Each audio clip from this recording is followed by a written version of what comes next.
오늘 마가복음 12장 1절부터 12절 말씀은 이 마가복음 11장 27절부터 33절 말씀을 염두에 두는 것을 우리가 알 수가 있습니다. 예수님께서 성전을 정화한 후에 이 유대의 지도자들, 특별히 종교 지도자들은 예수님께서 무슨 권위로 이런 일을 하셨는지에 관해서 오늘 그들은 물어보고 있습니다. 우리 말씀을 한번 보실까요? 11장 27절 말씀에 보면은 이렇게 되어 있습니다. 27절과 28절입니다.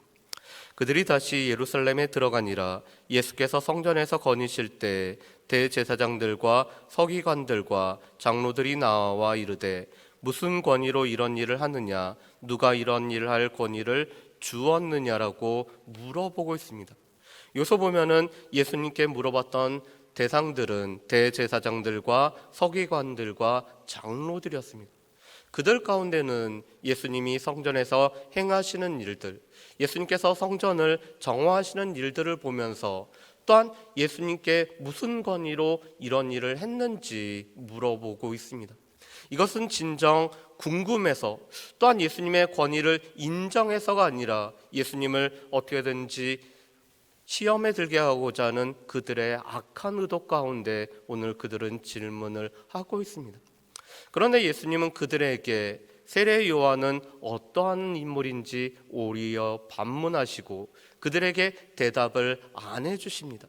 그렇지만 마가복음 12장 1절부터 12절 말씀, 이 포도원의 비유를 통해서 예수님이 어떠한 권위로 이러한 일을 하셨는지 그들에게 오늘 예수님이 답해 주시는 비유의 말씀이 오늘 마가복음 12장 1절부터 12절까지 말씀입니다.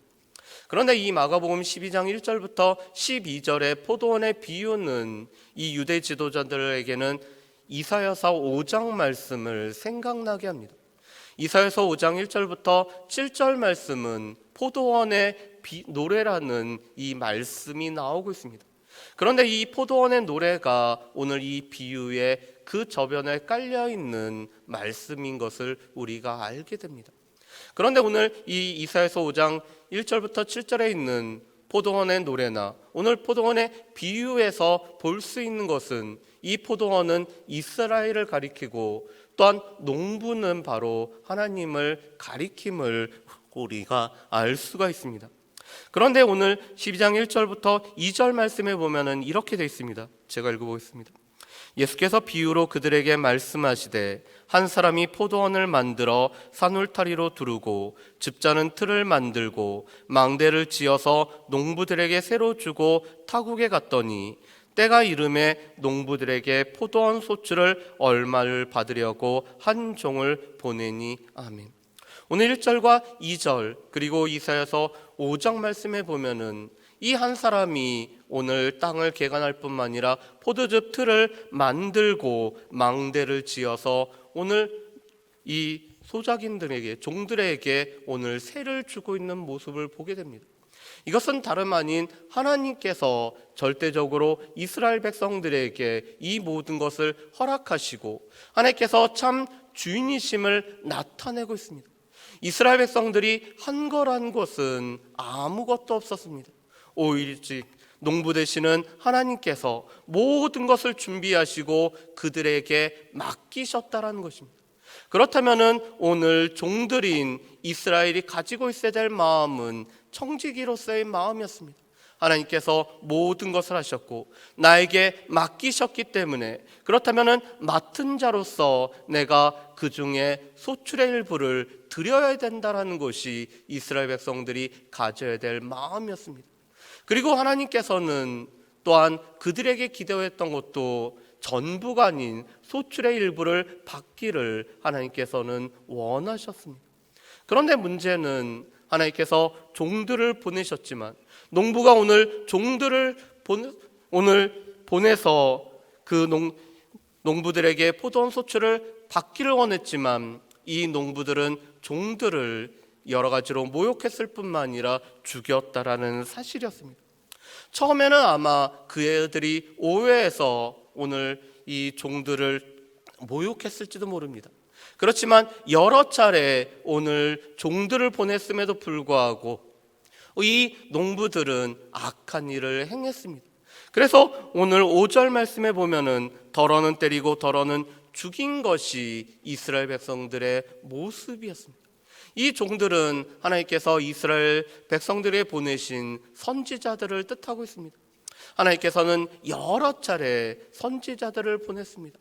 그래서 히브리서 1장 1절 말씀에도 보면은 옛적에 하나님께서 여러 차례 여러 부분과 여러 모양으로 선지자들을 통해서 말씀을 하셨다고 말씀을 하고 있습니다. 그렇지만 오늘 이 농부들은 이 보내신 선지자들을 때리고 죽이는 악한 일을 행했습니다. 그러다가 오늘 하나님께서는 이제 아들을 보내야겠다, 그러면서 아들에게 향하신, 아들을 대하는 이 농부들에게 대한 기대하는 마음이 있었습니다. 우리 6절과 7절 말씀을 우리 같이 한번 읽어보실까요? 6절과 7절 말씀입니다. 같이 읽어보겠습니다. 이제 한 사람이 남았으니 곧 그가 사랑하는 아들이라. 최후로 이를 보내며 이르되 내 아들을 존대하리라 하였더니 그 농부들이 서로 말하되 이는 상속자니 자 죽이자, 그러면 그 유산이 우리 것이 되리라 하고. 아멘. 오늘 6절 말씀에 보면은 사랑하는 아들을 보내면서 오늘 하나님께서, 포도원 주인이 되시는 하나님께서 기대했던 바는 무엇보다도 아들은 존대할 것을 오늘 기대를 하고 있었습니다. 아들이기 때문에, 오늘 이 포도원 주인의 아들이기 때문에 그 아들만은 존대할 것을 오늘 기대를 하고 있었습니다. 그렇지만 오늘 이 농부들은 이렇게 여기고 있습니다. 7절 말씀에 보면 이렇게 돼 있죠. 이는 상속자니 자 죽이자, 그러면 그 유산이 우리 것이 되리라. 오늘 이 청지기로서의 직분을 잊어버리고 청지기로서의 자신들의 삶을 잊어버리고 오늘 상속자를 죽여버리면은 그 유산이 자기 것이 되리라고 오늘 여기고 있는 것이 이 농부들, 이스라엘 백성들의 모습이었던 것을 알게 됩니다. 그래서 오늘 그 아들을 오늘 포도원 밖으로 오늘 죽이고 있습니다. 이 포도원 밖으로 오늘 죽였다라는 것은 예수님이 예루살렘 밖으로, 영문 밖에서 오늘 십자가의 죽음을 당하시는 것들을 온전히 보여주고 있는 것입니다. 그랬을 때 오늘 포도원 주인은 그들을 멸하고 이 포도원을 다른 사람들에게 주실 것을 9절에서 말씀합니다. 이에 덧붙여서 오늘 예수님은 한 가지 말씀을 더하고 있습니다. 시편 118편 22절에 있는 오늘 건축자들의 버린 돌이 모퉁이 돌이 되었다라는 오늘 말씀을 오늘 하고 계십니다. 예수님 자신은 건축자들, 이 종교 지도자들에 의해서 버림을 받은 모퉁이 돌이지만 오늘 전 세계를 향해서 또한 하나님의 이 나라를 온전히 세우시는 모퉁이 돌이 되심을 말씀을 하고 있습니다. 이 두 가지 말씀을 들으면서 오늘 종교 지도자들은 그것이 자신들에게 오늘 행한 말씀임을 그들은 알고 있습니다.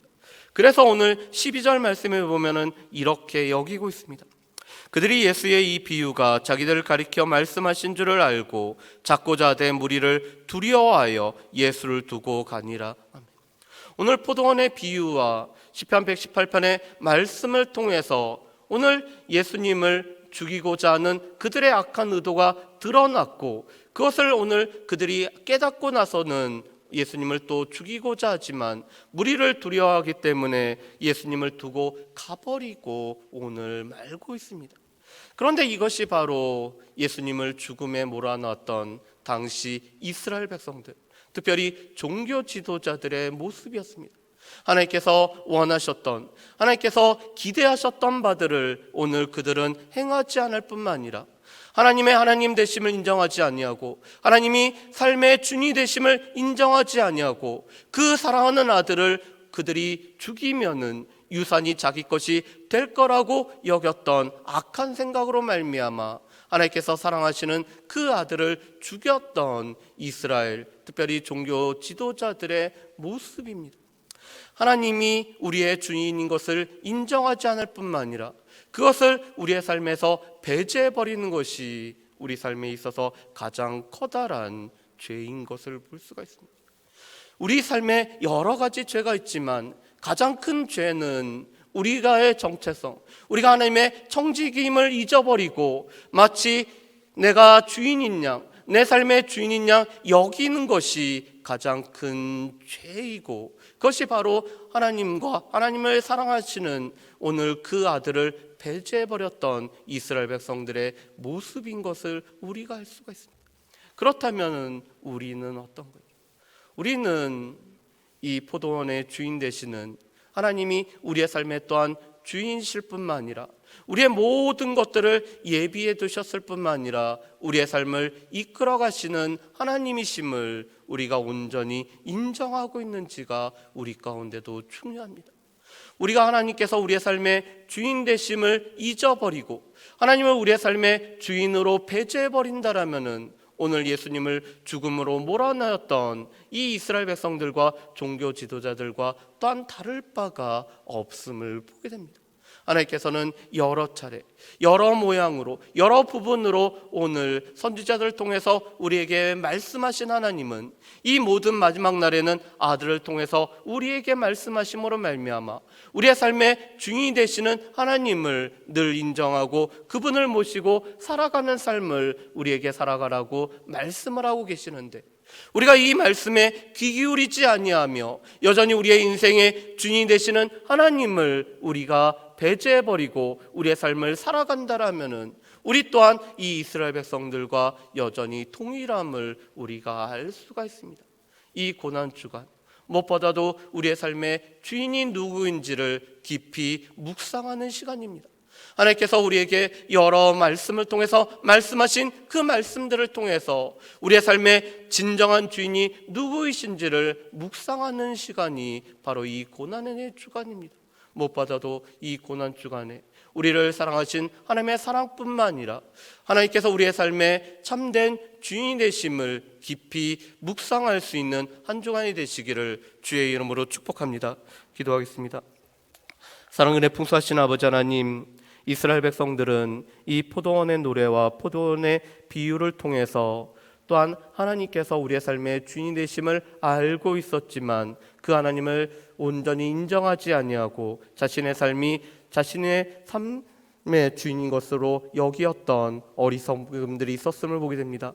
우리가 이 고난 주간을 통해서 무엇보다도 우리의 삶의 주인이 되실 뿐만 아니라 우리의 삶을 이끌어 가시고 인도하시는 하나님과 또 하나님께서 우리를 사랑하셔서 그 보내신 예수 그리스도를 깊이 묵상할 뿐만 아니라 예수 그리스도를 늘 존귀히 여기며 살아갈 수 있는 우리의 삶이 될 수 있도록 주여 도와주옵소서. 무엇보다도 한 주의 시간을 통해서 예수님의 고난을 깊이 생각할 뿐만 아니라 여전히 하나님께서 선지자들을 통해서 이 땅에 말씀하신 것처럼 이제는 우리 또한 그 사명을 감당해야 됨을 온전히 기억하며 살아갈 수 있는 모든 주의 백성들 될 수 있도록 주여 도와주옵소서. 감사드리오며 예수님의 이름으로 기도합니다. 아멘.